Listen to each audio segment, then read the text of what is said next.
A woman I had never seen before called the cops on me right in front of 30 of my neighbors, claiming I was some kind of threat to the community. They all believed her until the moment a taxi pulled up and the officer on scene took one look at the woman stepping out and whispered, "Judge Martinez." That was the second my world flipped and hers collapsed. But to understand how we got there, I have to take you back 4 days earlier when I thought I was about to enjoy a peaceful weekend at my cabin. It was Friday evening. I'd just pulled into my driveway after a long week adjusting insurance claims. My wife Elena was stuck at a mandatory judicial training conference in Toronto, so I figured I had the whole weekend to myself. Quiet, simple, maybe finally fix that loose deckboard. Instead, the first thing I heard was loud, dramatic sobbing coming from the community center steps. You know, the kind, deliberate, theatrical, the kind of crying that makes strangers want to run over and comfort you. There she was, blonde hair clutching a wad of tissues, waving some official-looking papers, while a group of my neighbors gathered around her like she was a tragic heroine. She pointed at me the second I stepped out of my car. "He's been threatening me," she cried.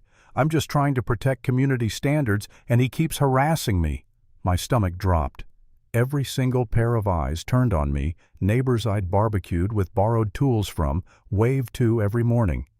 They weren't confused, they weren't curious. They looked at me like I was already guilty. I tried to ask who she was, what this was about. She introduced herself as Catherine Stone, elected community representative. Elected. We'd never had any election. She waved those documents around: reports, county violations, safety board notices. To most people, they probably looked legit, but I work in insurance. I know what real paperwork looks like. Fonts off seals, misplaced case numbers wrong. Fakes. But to my neighbors, they were gospel. The part that rattled me most: she knew things she shouldn't. Our anniversary date, Elena's job as a judge, even details about my work. How does a stranger know those things unless she's been watching? The whole performance was perfect. She trembled at the right moments, dabbed her eyes like a prop actress, and sprinkled coded language about people like him and protecting our way of life. By the time she left, I was already branded the villain of Pine Ridge. The next morning I woke up to silence. No group chat notifications, no friendly texts. Turns out I'd been kicked out overnight. Meanwhile, Catherine hosted an emergency safety meeting complete with donut slideshows and fake text messages supposedly from me.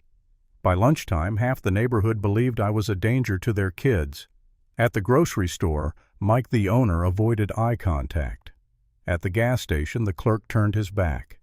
People I'd known for years were treating me like a registered sex offender.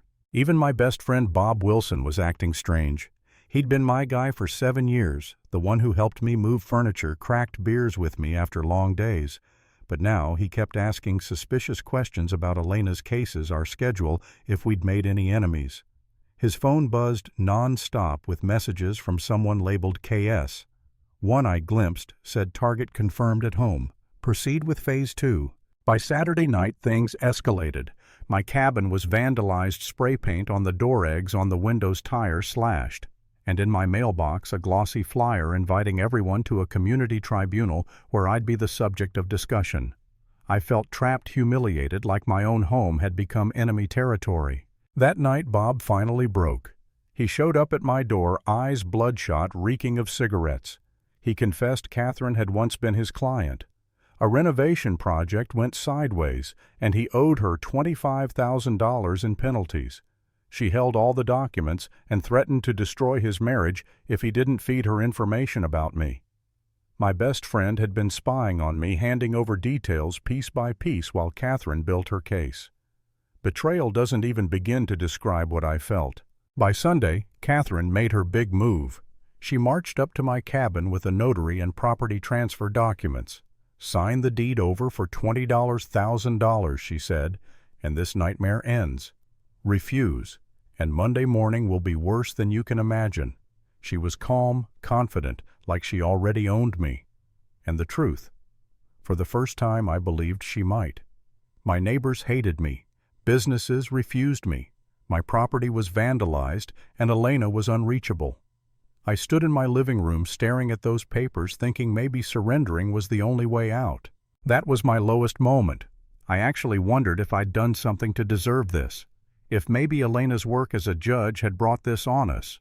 If maybe I'd been too careless, too naive. I thought about signing just to end the torment. But then my phone buzzed. A text from Elena. Do not sign anything. Family emergency exemption in process. I'll be home Monday evening. Hold on. Just like that, a flicker of fight came back. Monday morning arrived with the kind of dread you feel before an execution. Catherine showed up again, this time with a fake county inspector in uniform, clipboards, documents, even a staged official vehicle. 30 neighbors gathered to watch what they thought was justice. Kids on bikes, parents with cameras, folding chairs, set up like it was a show. Catherine strutted toward my cabin door, waving the key Bob had given her under duress. She tried the lock and failed. Tried again and again. 5 minutes of fumbling, her confidence cracking while whispers spread through the crowd. Why can't she get in if this is official? Someone asked. Another neighbor called county dispatch to verify the inspection order, no record. Catherine stammered about system errors and key compatibility, but the more she talked, the less anyone bought it. For the first time, I saw doubt in their eyes. Desperate, Catherine pulled out her phone and dialed 911. Emergency, she shrieked. The resident has illegally modified the locks to prevent inspection. We're in danger. Within minutes, multiple police cars arrived. Officer Smith, calm and professional, began questioning everyone. He called dispatch. Again, no record of any inspection.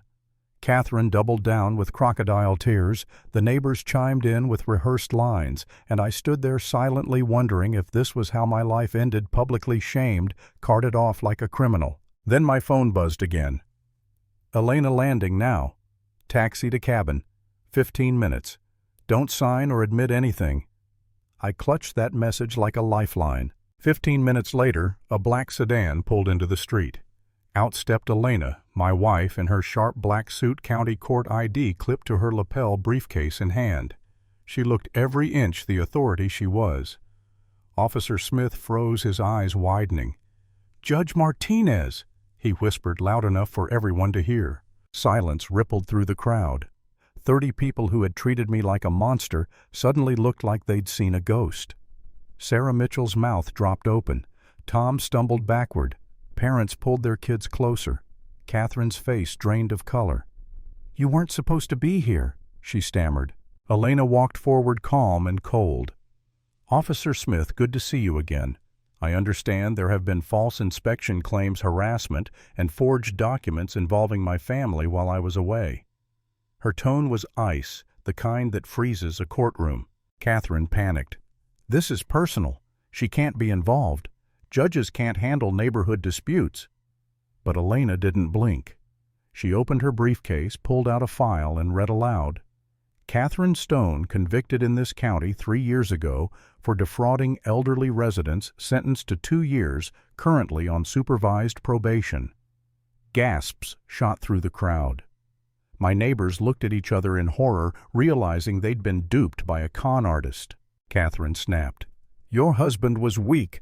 I turned this whole neighborhood against him in 3 days.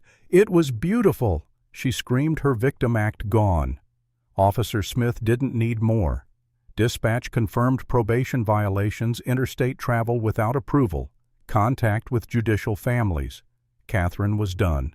When Smith placed handcuffs on her wrists in front of the very neighbors who had cheered her on, the silence was deafening. Parents who once pulled their children away from me now pulled them away from her. My so-called tribunal turned into her downfall right there on my porch. And that's where the story ends.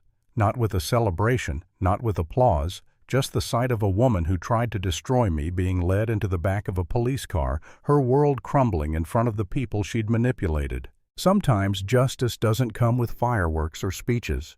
Sometimes it's as simple as a lock refusing to turn, a lie unraveling, and the truth stepping out of a taxi at exactly the right moment.